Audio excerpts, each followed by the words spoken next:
Great to have you with us right here on The Exchange, where your business is our business. I'm Rico Hizon.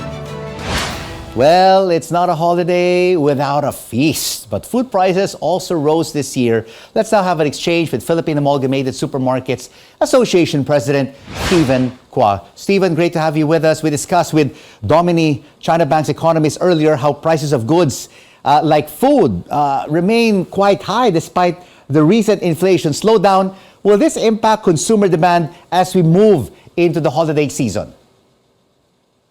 For sure, no. With the recent increase in salaries and the expected remittances by OFWs, I guess we can expect some form of, rebound or revenge spending this Christmas.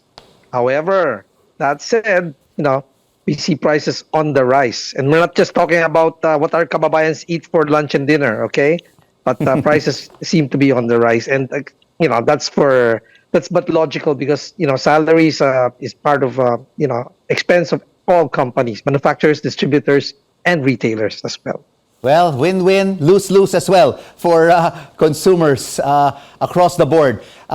Steven, could you give us a brief list of food products which are purchased during holiday festivities whose prices remain stubbornly high? Mm-hmm. Well, people always look for hamon kasi, di ba? I mean, what's a Christmas? Filipino Christmas without ham, no? So they look for hamon, but there are many substitutes naman eh. Once you chop hamon or you chop luncheon meat or you chop mix them.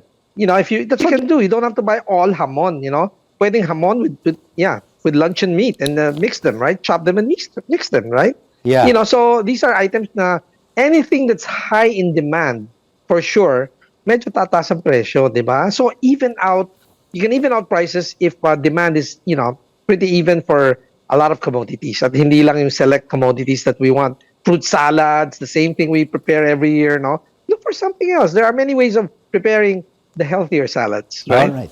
Mix and match. Look for right. more reasonable alternatives. But do our supermarkets and groceries have enough buffer stock, Steven, to address the expected rise in demand of, let's say, fruit salad, hamon, in the weeks and months leading up to Christmas? Oh, for sure. The last few years, supermarkets have been very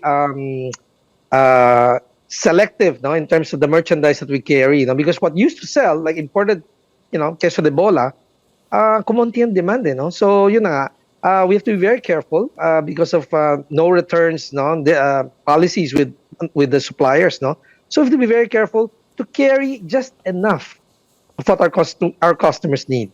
Wag namang wala. Wag namang sumobra. Oo. Very difficult, very difficult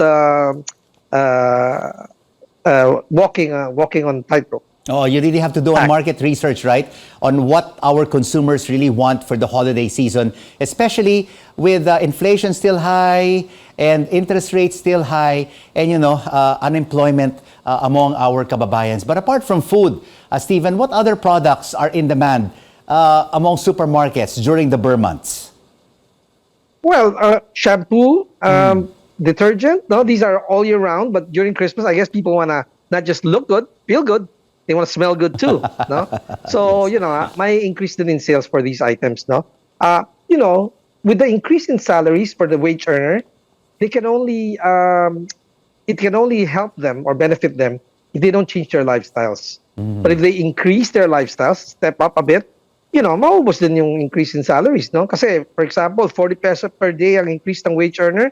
Kapag nadagdagan ang pamasahe, ng 5 pesos, halimbawa, pumayag, ang government tumaas ng 5 pesos, and you have 2 rides, so balikan, you lose 20 pesos a day. So naubos yung 40 pesos mo, di ba? So it assumes that you don't increase your standard of your lifestyle, right. no? Of course, you keep adapt to the what changing you were times, doing no? Before the increase in salaries. Adapt your lifestyle to the changing times. How are supermarkets balancing the management of high input costs and giving customers value for their money, not really passing all their expenses to the customers?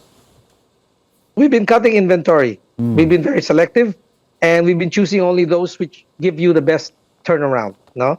Kumbaga. Turnover. So, what we do is to keep on looking for new products which will excite the market and ask our suppliers to provide us with the promo items, no? So you were talking about a while ago about promotions this Christmas. So, ganun din ang mga manufacturers. They have to hit targets. So they're accountable to their shareholders. So they will come up with all sorts of promotions. Buy one, take one, 30% off. You buy one of these and get something else. May premium ka. So that way, that is how manufacturers lower their prices. People expect when you said lowered prices, talagang nakita mo from 5 piso, naging 4 na piso. Not necessarily, no? I mean, they give away something to you, a premium, dagdag na yung value for money na yun, di ba? Nakatipid ka na. Basta kailangan mo yung item na premium. These are the deals and promotions that our thrifty Filipino consumers are looking for in the supermarkets. Thank you so much for this Consumer Prices Exchange, Philippine Amalgamated Supermarkets Association President Steven Cua. And still ahead on the exchange, where your business is our business. For some businesses, good sales is the gift that keeps on giving in the Burr months.